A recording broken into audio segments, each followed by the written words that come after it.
Hello everyone! So again, this is Miss Say Caranza, licensed real estate broker based in Cavite. So yun po, what I'm showing you right now is yung actual unit ng ating Block 1 Lot 2.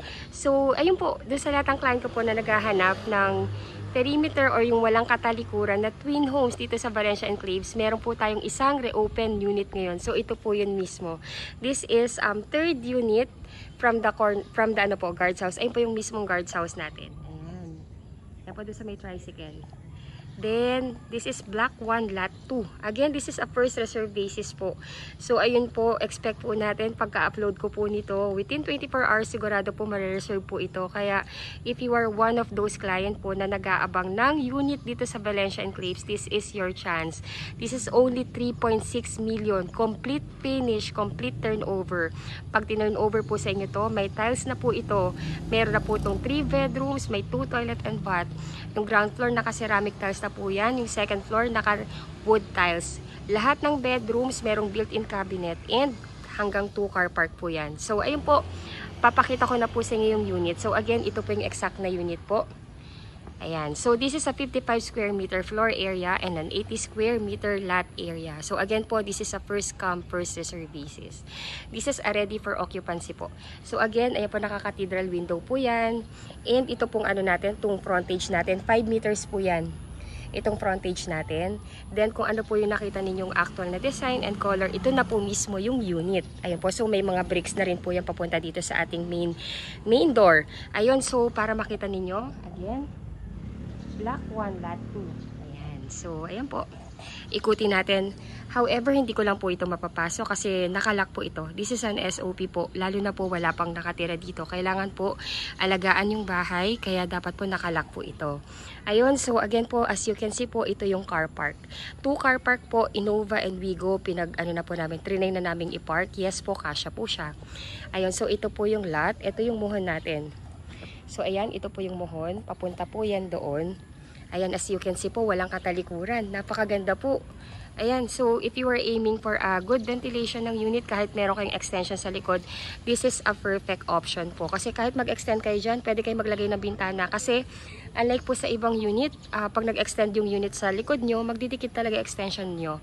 Unlike pag ito, which is perimeter po yan, or walang katalikuran, pag nag-extend ka sa likod, kahit mag-extend ka, maglagay ka ng bintana, ventilation wise is hindi po kumbaga hindi po magkakaroon ng sagabal.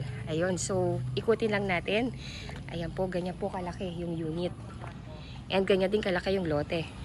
Ang ganda. Ayan po, so ayun po. By the way po, yung nakikita nyo yan po yung magiging basketball court tsaka playground. So ayan, napakaganda talaga, yun lang masasabi ko. Actually po, there is a 3 reopen unit po nito. Pero ito po yung best talaga na nakikita kong location. So again, this is a first reserve basis. Ayan, so ito yung likod. Galing, no? Walang katalikuran. Ayan, no? Ayan po. And ito yung provision for the dirty kitchen and laundry area. So, pwede nyo pang extend yan. Ito yung mohon. So, hanggang dito po yung pwede ninyo maging extension. Paganyan po. Ayan. Then, ito yung likod.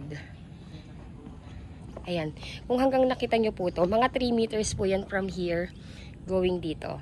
So, pwede nyo po talagang i-extend yan. Kung ayaw ninyo yung kitchen nyo nasa loob, gusto nyo ilabas, you can do that po kasi napakaluwang po nito. This is 3 meters. From there po sa wall hanggang dito, 3 meters po yan.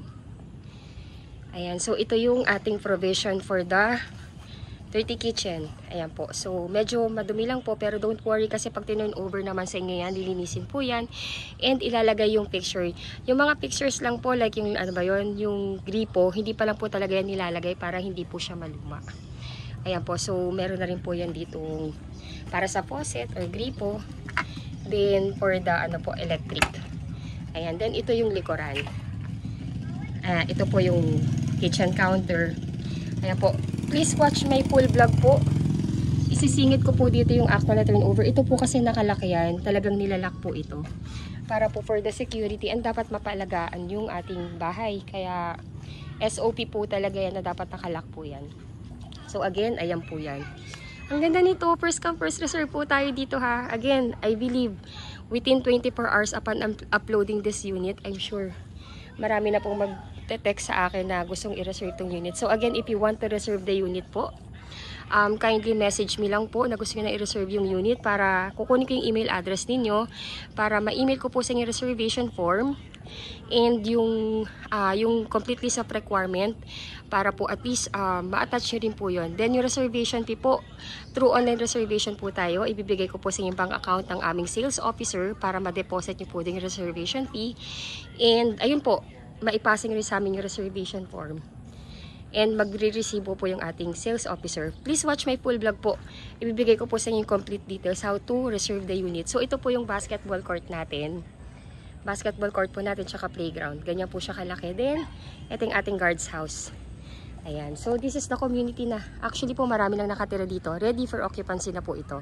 Ayun. So again, if you are new to my channel, please don't forget to subscribe and hit the bell button found at the lower right of this video screen.